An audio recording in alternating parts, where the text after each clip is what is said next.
God preserve opposite. And I'm buying me was shame kana buy am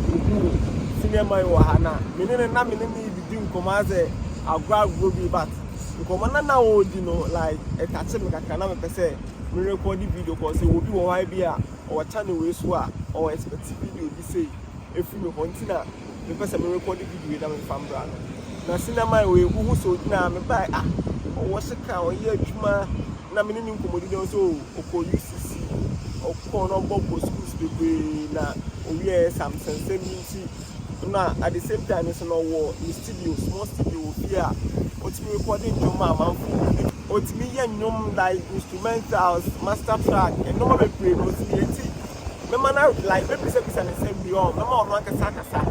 say the man kasa mo say like they won't be ano obeka call me ni din komo na nsem na oka na attach me kakra nti e be na video we so na bia akonya bi ayren abia ma no obi wo a odia nipa bi sam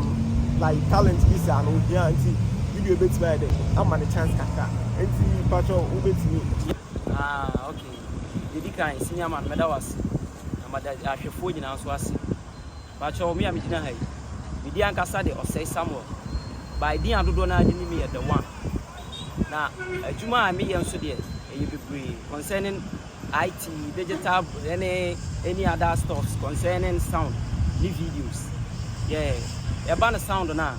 Me able to say sound production, music production, so per master track, demo track,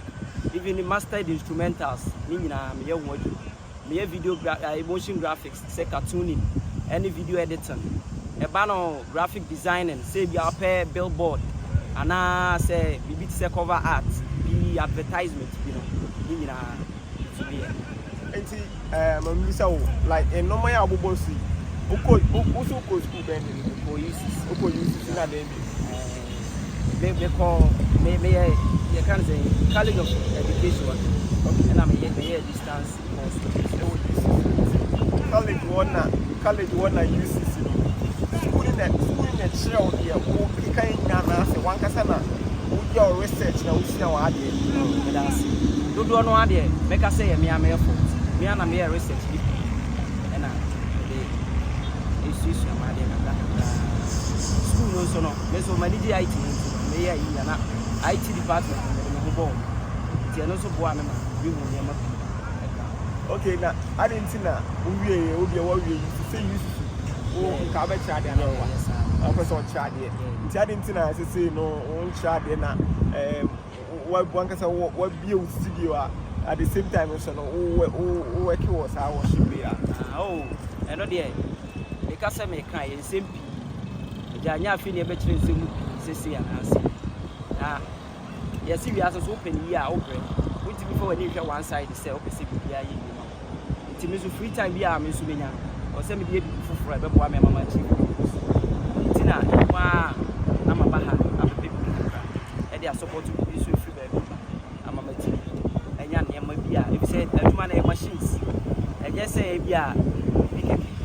be nya machines and anya sika motene bia so na be so e so be e ka and na be so sika aba na ho nyo be be bo be sia kra na be ha wa utua yi ya nya wo so di semre bi kra na be say no abo ho mode so benya bidi aso kakra wo so na odi ayo adwuma anya de open yo so bia me feel say no better say me di be hwe one side we go so meeting ya change at that time okay enti no comments na fa so to sa studio no man cause so who years we so mun post yeah comments na o fa so yes ka to normal like I dey bed dey ba with him say oh me yes studio me social way me say okay hospital was e bia ne say o dia betu me e da adwuma no so no ye obi ya friend when ya adwuma no kwa na se akade na o de be ti pa na ne be kasa say bia me be ya adwuma say e bia master track o be je me say no aka say bia how long the bit take bia 3 hours no na we sika o charge every na also what we said here studio run also on the back je bia ye o be chem 3 wa ko ye ma no bi tu wa ko je ho no be sika bi kakra see be a weekends and rounds you say with your back at least 1 or 2 weeks in the ball hard or hard where they have no so far we have to to the sala line abusuafo wo hwɛ video ya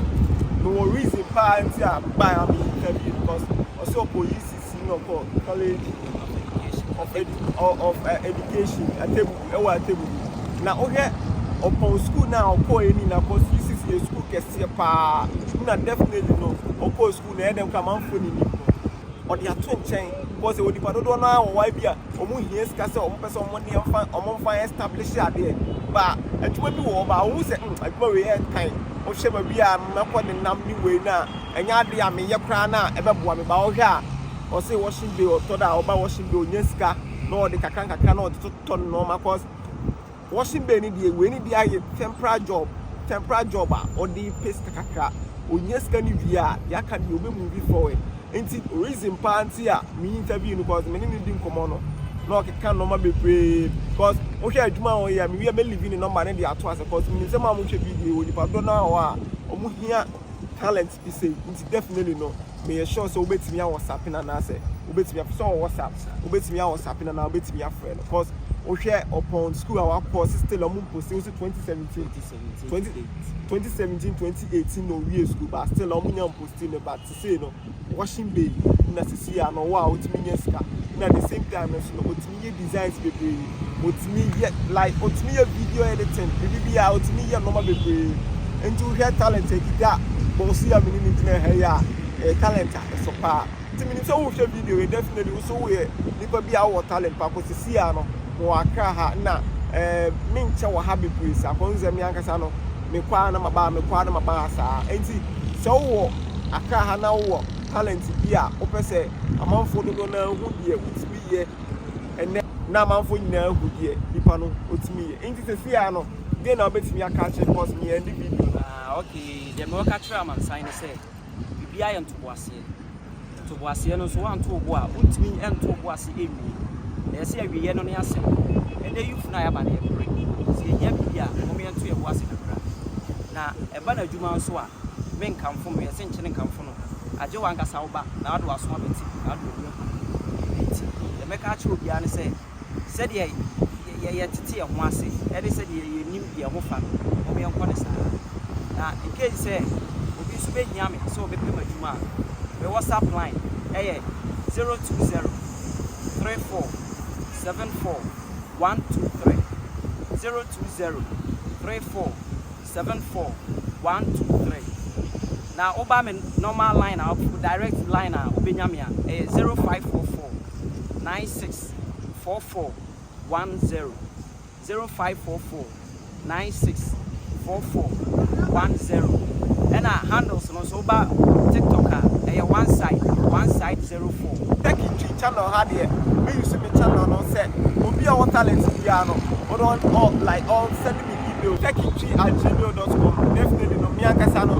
me ya me to car aba be interview no me jo once kra me na the same time no so no me be akoya bi so ai dey ama yes we